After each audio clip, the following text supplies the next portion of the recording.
imploring him to tell her if her son, unequaled for his beauty, whom she called Narcissus, might attain a ripe old age. To which the blind seer answered in these words, if he but failed to recognize himself, a long life he may have beneath the sun. So frivolous the prophet's words appeared, and yet the event, the manner of his death, the strange delusion of his frenzied love confirmed it.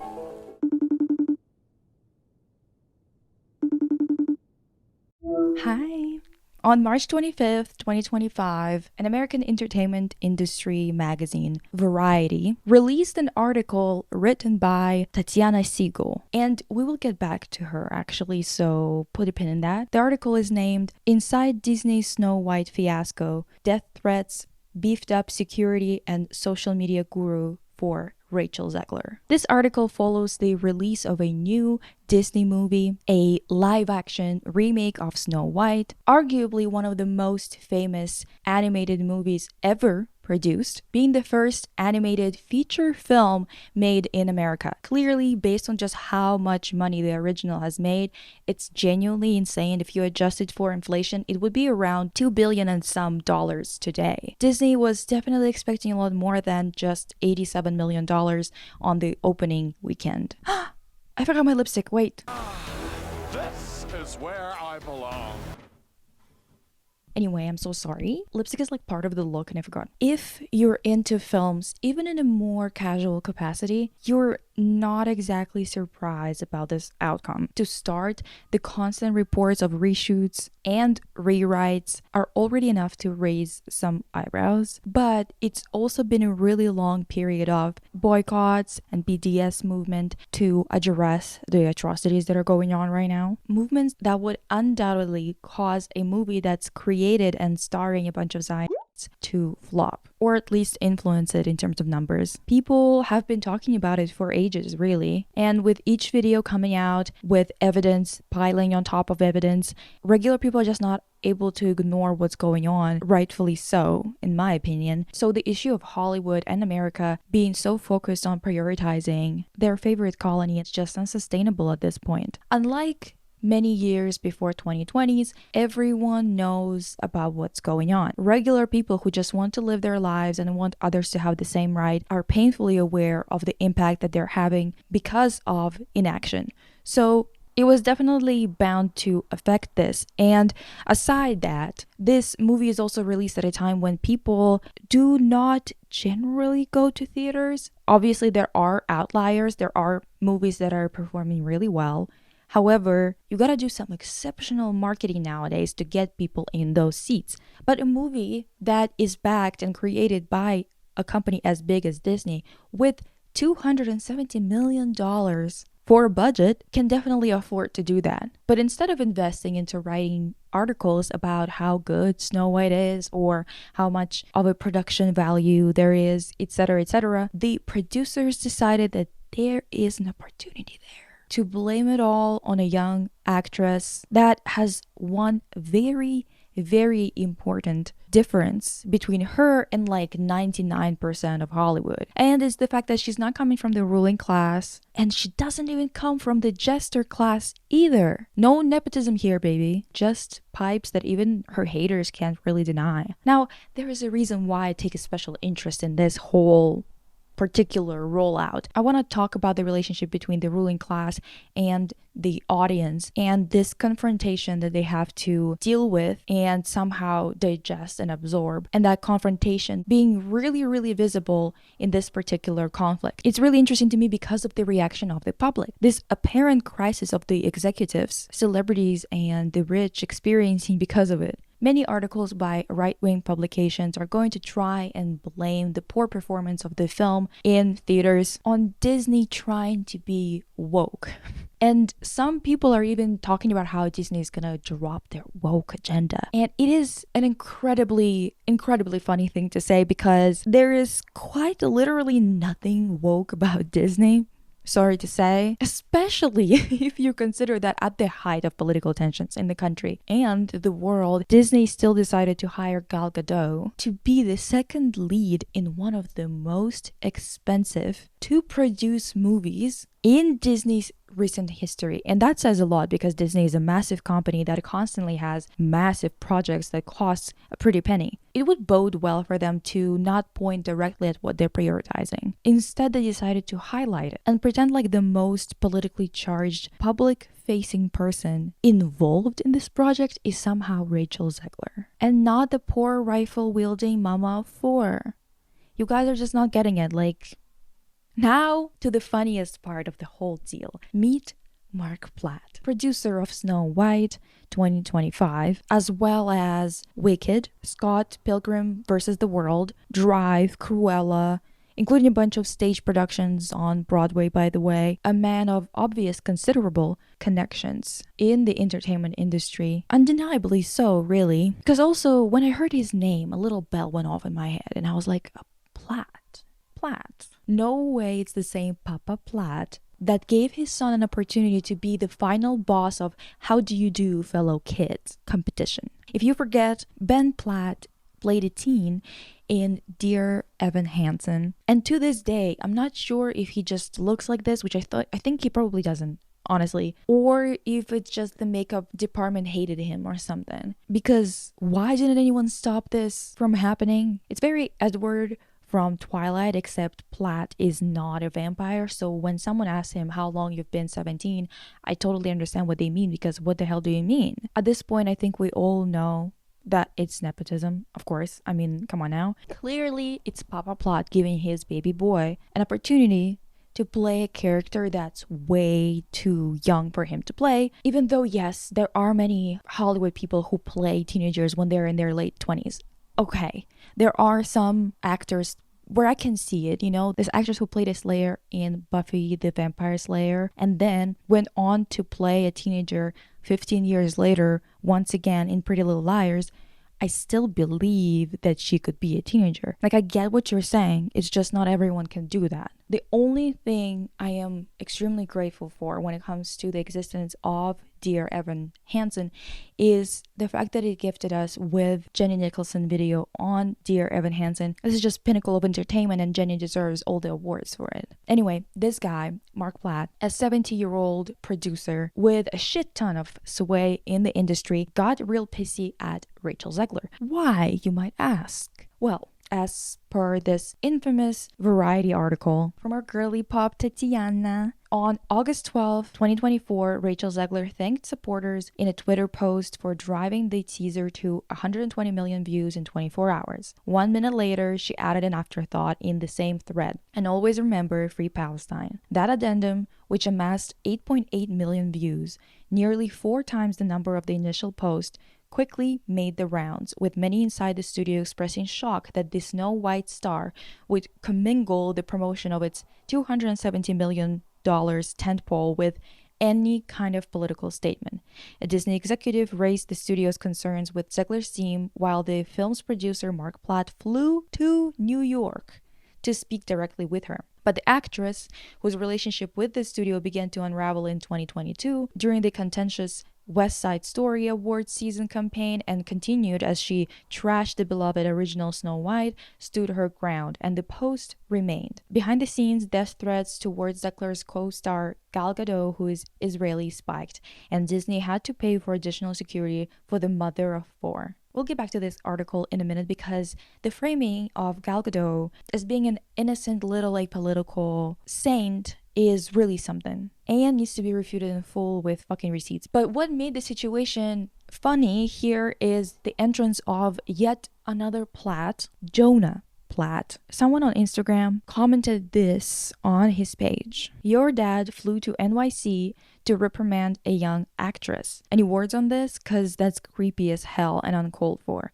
People have the right to free speech, no? Shame on your father. And he responded with one of the most "I've been up my own ass my entire life and haven't met a normal person ever" response imaginable. You really want to do this? Yeah, my dad the producer of an enormous piece of Disney IP with hundreds of millions of dollars on the line, had to leave his family to fly across the country to reprimand his 20-year-old employee for dragging her personal politics into the middle of promoting the movie for which she signed a multi-million-dollar contract to get paid and do publicity for. This is called adult responsibility and accountability, and her actions clearly hurt the film's box office. Free speech does not mean you're allowed to say whatever you want in your private employment without repercussions. Tens of thousands of people worked on that film, and she hijacked the conversation for her own immature desires at the risk of all the colleagues and crew and blue-collar workers who depend on that movie to be successful. Narcissism is not something to be coddled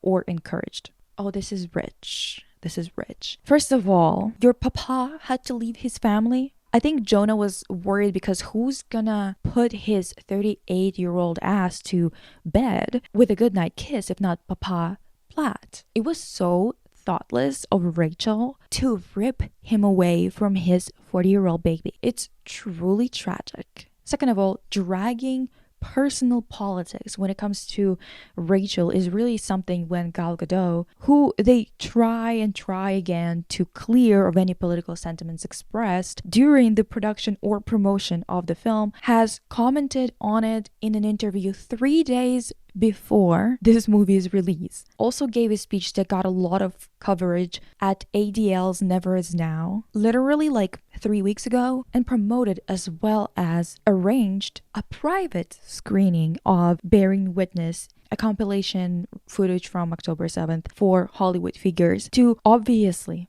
make sure that the opinion of the most publicized people in the world is swayed in the direction of not just indifference, but support of extermination of an entire group of people. Jonah, if you want to say that people shouldn't talk about politics when paid to be a public figure / billboard for a movie, it should apply to everyone, don't you think? Not just those people who stand up to you goons. Third of all, Jonah saying that tens of thousands of people worked on this film and somehow this performance issue at the theaters is gonna affect blue-collar workers is so out of touch. I'm not even sure if we can legally claim that Jonah is a 38-year-old man because maybe he does need parental supervision 24/7 by Papa Platt, because what do you mean blue-collar workers are gonna be affected? The project has been produced, and at this point in the process, as everyone knows, even people who are not even in the industry at all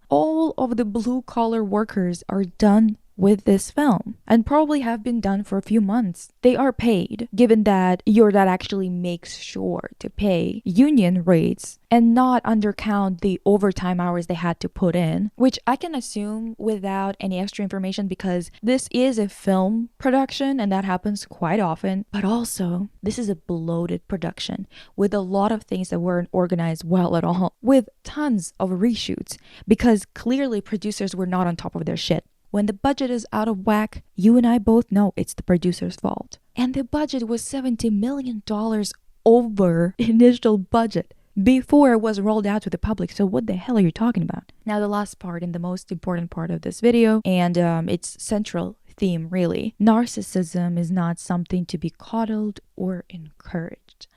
Truly spoken by someone who had to listen to incessant lectures on his biggest vice. Because who else but the privileged, who desperately try to justify their privilege with careless gratitude, would think that the biggest problem in this conversation is a political statement against genocide. Not even the statement itself, but the perceived narcissism of the person who dared to not fuck with something evil that you somehow think is totally cool. Only someone who spent his entire life navel-gazing could ever find himself in a situation like this, where he is woefully unaware of just how much of a power imbalance there is between a young actress that came into this business because of her talent and an old Hollywood executive man like Mark Platt. If you're wondering why the hell would the Platt family be so involved with this, look no further than Mama Platt, Julie Barron, a banker that has become a philanthropist in quotations, by which they mean that she raised about $855 million since October of 2023 for the Apartheid State's Emergency Fund, and has succeeded the UPenn's board chair, Scott Bok, a guy who's releasing a book that's gonna recount, as in his words, battle of control at UPenn in fall of 2023. He wrote in an email announcing his book. The book culminates with the story of my board chair role at the University of Pennsylvania, where a highly unusual takeover battle reminiscent of those in the corporate realm marked the start of a period of nationwide campus unrest, unlike anything since the Vietnam War era. If you're wondering what situation at UPenn he's referring to, Google Liz McGill, a UPenn president that had to resign because people who support the same views as the Platt family got mad at her for not canceling a Palestine rights festival, just a cultural writing festival, which is pretty normal for any university campus to have. This isn't something extremely controversial, really. So the Platt family, they're really something so far. From what I'm seeing, the Variety article, just like many other jabs in the media that Rachel has been subject to, is nothing if not a paid campaign to use this faux woke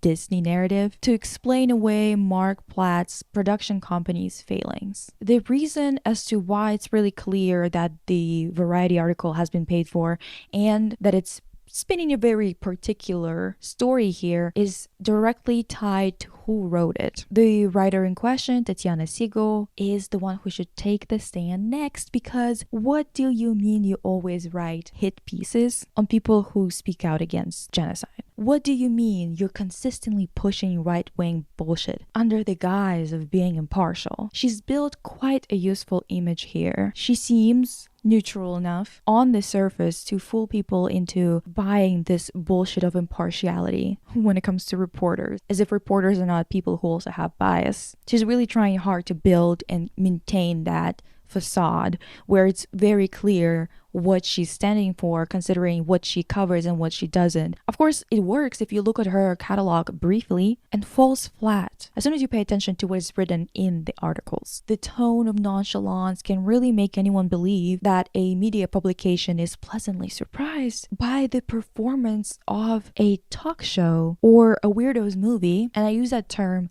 movie very loosely because you do have to be sentient and at least somewhat self-aware to be anywhere near good as an artist. Tatiana is always gonna tip her hat to the apartheid state while pretending like she has nothing to do with it. It's subtle, but she has been around long enough to have a catalog that's really easy to sift through, to find about 1,000 dog whistles of her fashion bullshit. And yeah, the most fascinating part about this is the public's reaction. These executives have been creating so much soft power through the media that we consume that they have convinced themselves that what they're supporting is not just okay, but virtuous. The Platts themselves are just a temporary value of a variable in this equation. Many people, some of them we discussed previously, are just like them. They have been staring at their own reflection, unable to look away, because if they do, that reflection, that point of view is gonna disappear. It only exists if they keep looking. Just like their favorite guy, basically their god, Narcissus, they've been wasting away, obsessed with the only point of view they want to see. The entropy that's going on around them is not particularly interesting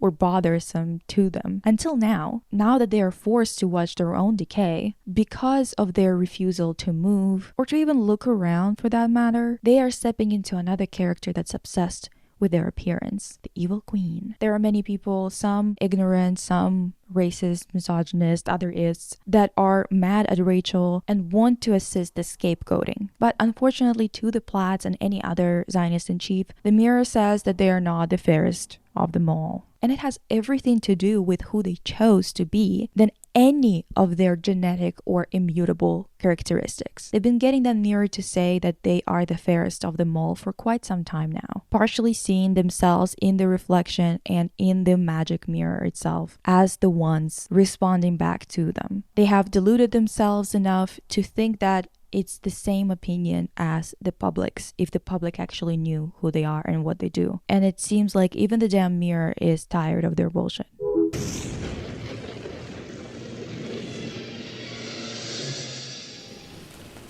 All that is lovely in himself he loves, and in his witless way he wants himself.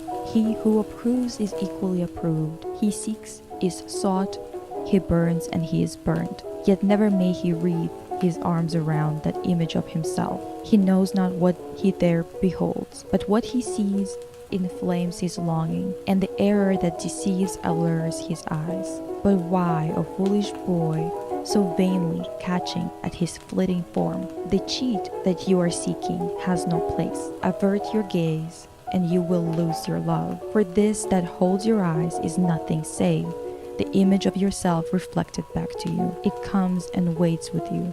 It has no life. It will depart if you will only go.